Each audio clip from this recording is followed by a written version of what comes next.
hoteelka Haldoor ee magaalada Booramo ee xarunta gobolka Awdal waxaa maanta qada sharaf loogu sameeyay gaashaanle Axmed Ciise Axmed oo dhawaan ka mid ah saraakiisha ciidanka militariga Soomaaliland ee waxbarashada u joogay dalka Itoobiya halkaasina ku dhameystay kaasi oo bartay cilmiga barashada ciidanka militariga waxaanu shahaadada heerka labaad ee loo yaqaan masterta ka qaatay cilmiga loo yaqaan Military Operations Statistics Leadership waxaanu ka baxay jaamacadda Higher Defence Command Staff College ee dalka عاصمتها Addis Ababa maamuuska qada sharaftani lagu maamusay gaashaanle Axmed Ciise Axmed ayaa waxa soo agaasimay aqoonyahan Maxamed Axmed Jimcaale kadib harma sharafeedkani ayaa hadaladii halkaasi laga soo jeediyay oo u badnaa mahadnaq ay u dhignaayeen sida tan munaasabadan aan ku soo dhaweynano kuna hambalyeynano Major Axmed Ciise Axmed oo soo dhamaystay heer aqooneedkiisii ku saabsanaa military operations leadershipka ee ku soo dhawaysay macadka tababarada Itoobiya isaga oo digriigii iyo mastertii horeba diyaariyay wuxuu noqonayaa mastertii labaad ee uu Major Axmed Ciise Axmed soo dhamaysto horta waan hambalyeynaa isaga inaan waxaan sugu nimid aan hambalyeyno cilmiga iyo aqoonta iyo darajada uu gaaray ee dalkiisa iyo dadkiisa oo kula soo noqday runaantii guul weyn ayay u tahay reer Somaliland ka dawlad ahaan iyo shacab ahaanba waa qofkii koobaad ee ugu horeeyay ee aqoonta cilmigaasi darajadaasi ka gaara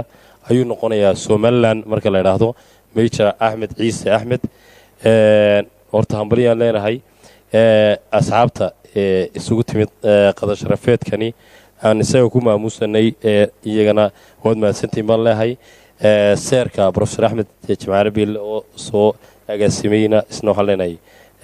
aad baa u maasan tahay xasan Yuusuf oo ku hadlaya magaca jaaliyada Rejuuti ee ku nool Somaliland waxaan sharaf iyo maamuus noo ah inaan ka qayb galno maanta casuumada harima sharafeedkan loo sameeyay Major Axmed Ciise taasoo farxad weyn noo ah إن شاء الله وحن أرجينا ونسنا إلهي وبرينا إنه دينتيس دلكيس دتكيس وقوع فعه علم جاو صبرتي. كنتي وحن ما أنت عن هالكن على مشرفات كان لوسمي أحمد ميجر أحمد عيسى أحمد من ما أنت كصوب حياة أكاديمية وجوين ميليتري وجوين دلك إثيوبيا وجارهان وجوين قارة أفريقيا مركل يراهدو runtii xafladan waxaan ugu talagalay in aanu ku soo dhaweyno walaalkeen oo maanta aan leenahay waa ragga ugu aqoon badan Jamhuuriyadda Somaliland oo wax badan ku soo kordhin doona waana nin dhalinyaro ah oo aqoonyahana marka waxaan leenahay horta Axmed Major Axmed Ciise Axmed ku soo dhawow maartay dalkaagii iyo dadkaagii iyo ummadaadii aad wax soo baratay iyo raggii asxaabtaada ahaa ee qaaliga ahaa oo halkan kula wada fadhiya iyo deegaankaagiiba waxaanu leenahay maanta oo halkan aanu qada sharafeedkan aanu ugu sameynay Axmed Major Axmed Ciise Axmed oo ah nin dhalinyaro ah oo nin karti badan ah oo aanu ka falayno inuu wax badan ku soo kordhin doono dalkan reer Soomaaliya dalka shacabka reer Somaliland iyo wadanka Somalilandba dhinaca khibradda ee militariga ah waana runtii in ay habboon tahay inay dhammaan ku daydaan dhalinyarta reer Somaliland oo dhan oo ay ka faa'iideystaan cilmigiisa iyo aqoontiisa waxaanu leenahay runtii aad baan ku soo dhaweynaynaa waana ku faraxsanahay ma aragtay heerka aad ka gaadhay aqoonta militariga waxaana tahay maartay nin ku dayasho mudan marka Major Axmed waxaanu leenahay mar labaad ku soo dhawow baan ku leenahay dhalinyartan xafladda soo qaban qaabisay ee Professor Jimcaale ka mid yahay runtii waanu hambalyeynaa anigoo ah Maxamed Axmed Jimcaale waxaan halkan aad uga mahad celinayaa ka soo qaybgalayaasha sharafta leh ugu horeyn ee soo ajiibay qada sharafta aanu ku soo dhaweynayno walaalkay Major Axmed Ciise Axmed mahad ballaaran baan u celinayaa dhammaan akhyaarta sharafta leh ee wajiyada kala duwan ee quruxda badan leh ee ka soo qayb galay haddaan u gundo dhaco hadalka waxaan maanta halkan isku nimid inaynu qada sharaf ku maamusno walaalkeen Major Axmed Ciise Axmed oo hayaankiisii dheeraay waxbarashada mid ka mid ah ama kuwii ugu muhiimsanaa soo gabagabeeyay waxa hore u dhacday oo uu ka qayb galay inuu ku bilaabo kaadhadkii oo meel holata leydhaa uu ka soo baxo kaalintii la ogaana uu kusoo baxay uu ku xigay sidoo kale ay ku xigtay meesha la idhaahdo awaash uu darajadii kale ka qaatay maanta tan aynuu fadhin oo ah tii u dambeysay uguna muhiimsanayd ee uu ka soo qaato jaamacaddaasi militariga command staff college-ka ugu muhiimsan ee la geeyo saraakiisha ugu qiimaha badan leh ee markaa laga soo ururiyo waddamada ay gacansaarka leeyihiin dowladda etoobiya kaalinta uu ku soo golay iyo qiimaha uu ka soo hoyeyna cid walba way u muuqataa waxaan leenahay ilaahay ka ajirsiiyo annagana waanu ku faraxsannahay oo aad baanu moogtahay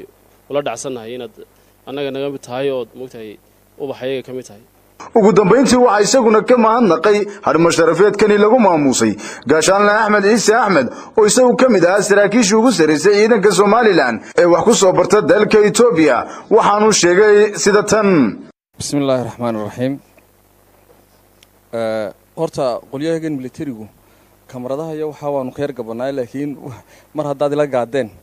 kelmaddii maxay ku habboonayd munaasabadan oo justi mahadnaquuna maxaa waajib inaan idhaahdaa marka hore waxaan aad ugu mahadnaqayaa asxaabta sida wanaagsan ii soo dhaweysay ee aan muddada dheer ama wax soo wada baranaynay ama soo wada noolayn xidhiidhkana noocyada kala duwanle aanu lahayn qaarkood ay ka mid ahaayeen lafdhabaradii maxay aas-aaska u ahaa muhiimkan u ahaa inaan waxbarashadan soo dhammaysto sida walaalkay professor maxamed axmed jimcaale oo kale iyo dhammaan asxaabta kaleba hal kelmada ayaan doonayaa inaan yadna uga faa'iidaysto halkan oo ah dardaaran waxaan soo horreysiin hal kelmada oo yadna hambalyaa oo nu hambalyeynayo saaxiibadaydii aanu meesha ka soo wada baxnay oo ugu horeeyo major siciid aadan cabdi oo aan muddo almost 12 sanadooda ama wax wada baranaynay ama wada shaqaynaynay kaalmo muhiimana kasoo qaatay guulo badanna ka soo hooyey oo aanu co-staff ahayn muddo fara badanna oo hadda Addis Ababa iga haray imansi doona beritoole haddii ilaahay idhaahdo isagana waxaan leeyahay ilaahay nabad kuu keeno waanu hambalyeynayaa kelmadda kale uga faa'iidaysanaya waxa weeye sida taariikhda la wada og yahay Soomaalidu waa dad oral society wax badan bay hadlaana hadalka ay soo gudbiyaan dawladdii weyneyd ee Soomaaliya ee maxamed said barre hogaaminayay waxyaabii aas-aaska u ahaa ee ay ku duntay waxa kow ka ahaa askar juhala ah oo darajo aanay geynin inta la saaray xilal aanay geynin la saaray dabadeetna wadankii Soomaaliya la oran jiray sidaa ku baabay si aanay taasi u dhicin waxa looga bixi karaa in dhalinyarta aqoonta leh